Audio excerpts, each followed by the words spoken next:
Hello everybody, welcome to Erndales and welcome to Vlogmas 2024.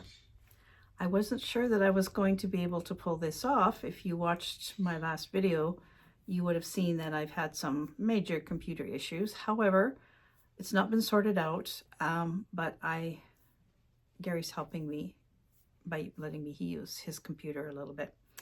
So I decided months ago that if I was going to do Vlogmas, I was going to do Christmas present and Christmas past, or Christmas past and present. I'm starting with the past. And the reason that I decided to do that was this old scrapbook. This scrapbook belonged to my mom, and it has, I don't know if I'm going to be able to open it up and show you without it just disintegrating because it's in pretty rough shape. But it has cards. See, it falls apart. Cards. It has notes. It has little writings of hers in it. And I think not last year, but the year before, I actually featured some of the Christmas cards from this scrapbook. I have pulled them out since, and I have them in an acid-free box. But I'm not going to show you all the cards again, but I am going to use some of them just as props because they are so beautiful. So this book here has, I would say, pretty much my mother's early life history. And also it has a lot of world history in it too. Events that were going on in her young life. And the little clip, or the little segment that I read, the synopsis that I read of my book in my last video, a lot of the stories and a lot of the characters in my book, Winter Wheat, came from things that I read in here. A lot of them are very much based on real people, real things that happened in my mother's community growing up. And this little book is a wealth of information for me, and I love it. I take it out every year and I look at it, and certainly while I was writing my book, it was open almost all the time because there was so much in here that I could use in my story. So today, I thought we would start with the year 1939. That's probably the earliest year I want to go to, because I'm going to sort of start with my mom and my dad and move my way up through the years in my Christmas past. So this is one of the gorgeous Christmas cards. And while we're looking at these beautiful Christmas cards, not only was that part beautiful, but the writing in them was just absolutely stunning. And they opened up so you could write a letter inside them. And almost every one of the old Christmas cards in this scrapbook have something written inside, a personal letter. Some have quite a long informational letter, which is where I got some of my stories from, inside these beautiful cards.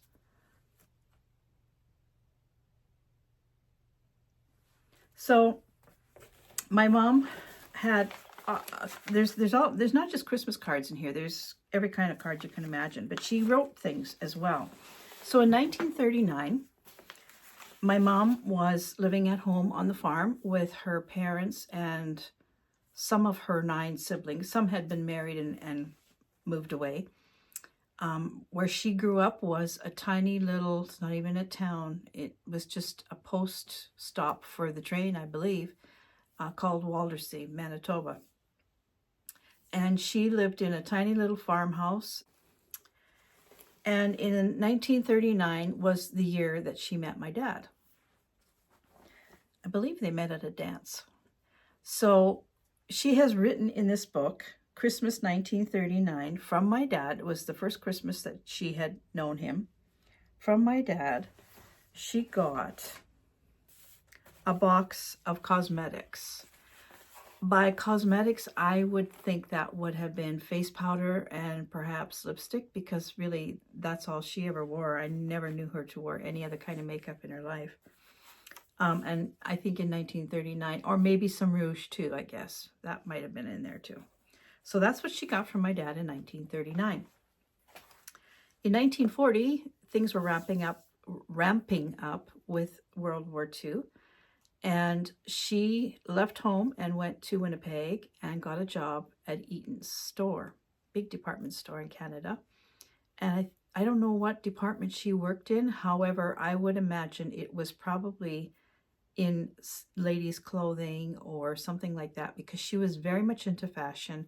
She would sew everything that was fashionable, coats, dresses, skirts, you name it, she did it. She also was a great knitter. So I would think that she would have been in that department. I don't know for sure, but that's just what I'm thinking. And so that Christmas, I'm sure she went home for Christmas, because she wouldn't have stayed in the city. She was staying with her aunt and her uncle in the city while she worked. That year, 1940, she got a lovely dresser set and chocolates from my dad. So the dresser set would have been the comb, the brush, the mirror, you know, the silver, perhaps silver plated or whatever they were. And I have a mirror like that, but it didn't belong to her. I don't know where her set was. I never ever saw it. It disappeared long before I came along.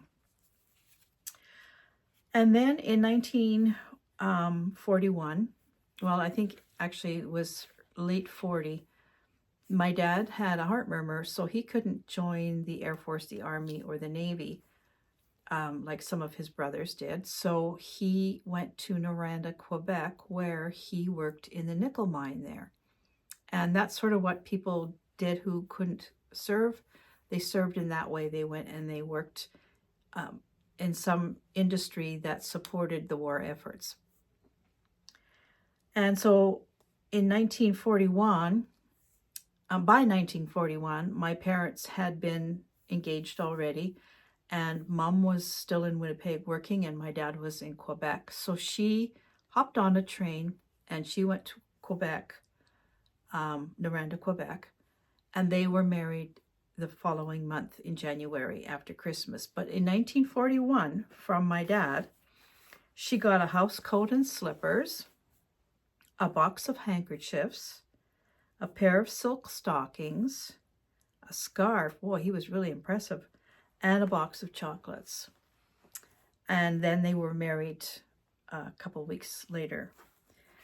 And when I look at the list of the things that they gave or that he gave her, I don't know what she gave him. Probably she knit him something or made him something. I'm quite sure. But she, you know, the things that they gave each other were maybe necessities, maybe not, but certainly not extravagant gifts like what we do now.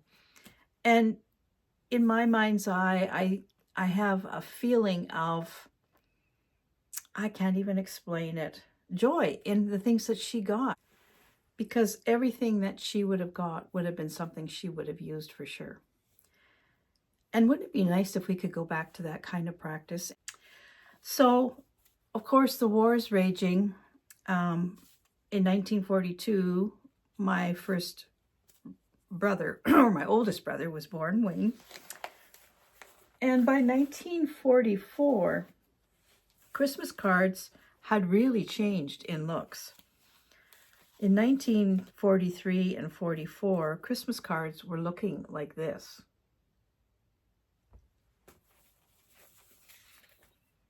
And like this.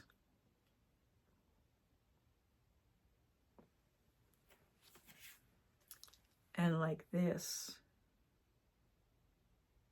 Most of them went from a Christmas type theme to a war type theme. This little one here is from Christmas 1944. It's a Royal Canadian Air Force, I believe.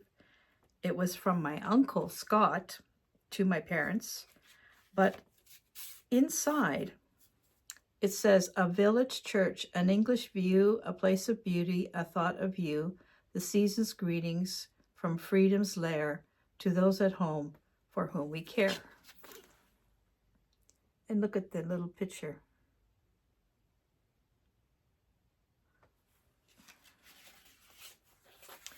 And in those cards, oh, here's another one. This one is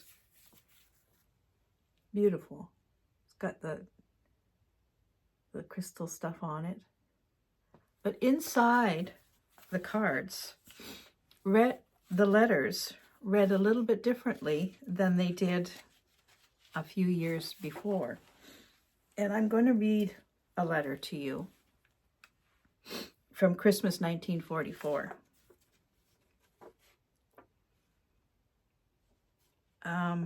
Just a minute, I gotta find out where it begins. This is, they wrote around the holes and all the way around. Dear Erna and family, that's my mom. First, many thanks for the nice sympathy card and letter you sent us. That was so thoughtful of you. So they're starting off with sympathy, not Christmas joy. Auntie sure did appreciate it. Really, I am so ashamed of myself for not writing oftener to you. We have had so many nice letters from you, and I am so lazy in writing, but please forgive me. Last week, we had a letter from Gus, and he is here in Victoria, BC again. He said he would try and spend Christmas with us again this year. Wouldn't that be wonderful? You said in your last letter that Joe had a brother in the army. Did he have to go overseas yet? Sure hope not. I haven't heard where my brother Eddie is for months. About 1 month ago, one of Herman's nieces got word from the government that her husband got killed in Holland. That sure was a big shock to us because we were always together with them. I still can't believe that he is dead. They have a little girl 9 months old. The baby never got to see her daddy. Oh, if this war would only end. Herman is out of the war age now, so I don't have to worry about him, but I still think about all the other boys that have to go. Herman had to go back to work tonight for a few hours, so Mother and Ralph went to a show, and I said I was going to stay home and do my Christmas writing. This is my 14th card, so please excuse my scribbling as my fingers are getting tired. We'll send you pictures of Herman and myself and one of Mother, Ralph, and Herman. They were taken last summer just after Ralph was confirmed. Well, let's hope to hear from you sometime soon. Your cousin, Emma. Totally different time than this.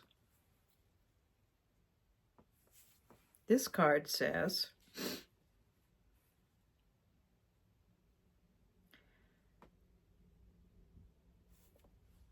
it's hard to read, may undimmed hope, a beacon shining through the night, bring you peaceful hours that make your Christmas bright. So I still have a few more Christmas presents to read to you. 1942 from my dad and my brother Wayne, who was just born. My mom got a dress, a box of handkerchiefs, skates, and a ski suit. And in 1943, my second oldest brother, Mervyn, was born. She got a dress, a box of handkerchiefs, a thermometer, and stockings. Apparently handkerchiefs were very popular. And then in 1944, she got shoes, a box of cosmetics. So that first box must have lasted 4 years. A pair of gloves, stockings, and a slip. And in 1945, she got 1 dozen tumblers, a purse, a compact. There she stated it was a compact. Oh, and a box of cosmetics. A pair of slippers, salt and pepper shakers. And then in 1946, she got a slip, hose, cosmetics, and everyday silver. In 1946, in 1945, I think, they returned back to the farm, and they lived with my aunt and uncle for a little while, and then they rented a farm, and they farmed for quite a few years, I think. And when they were on the farm, my third older brother, Norman, was born.